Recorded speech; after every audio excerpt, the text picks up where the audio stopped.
কক্সবাজার তো একটা অসাম্প্রদায়িক শহর। এইখানে মসজিদ, মন্দির, আপনার পেগুড়া সব কিন্তু পাশাপাশি। আর একটা অসাম্প্রদায়িক চেতনা নিয়ে কক্সবাজার মানুষ বেড়ে উঠছে। সমস্ত রাজনৈতিক দলগুলো সবাই কিন্তু এইভাবে আমরা বেড়ে উঠছি, আর বড় হচ্ছি, বেড়ে উঠছি। সবাই সবার পরিচিত। আজকে প্রবরণা পূর্ণিমায় সবাইকে শুভেচ্ছা জানাই। উৎসব আপনারাও উপভোগ করেন, আমরাও উপভোগ করি। সবাইকে ধন্যবাদ। আপনি কি বার্তা দিবেন মানুষের উদ্দেশ্যে, জেলাবাসী? এটা হলো একটা অসাম্প্রদায়িক শহর। নিরাপদ শহর করার জন্য সবাইকে কাজ করতে হবে। এখানে কোনো সাম্প্রদায়িক দাঙ্গা থাকবে না। এটা একটা নিরাপদ শহর হবে। সবাই নিরাপত্তার সাথে বেড়ে উঠবে। সব সম্প্রদায়ের সমান মর্যাদা থাকবে।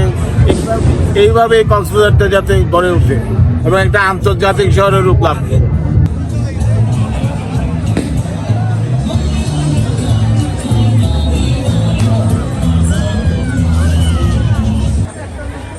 Mira, carajo.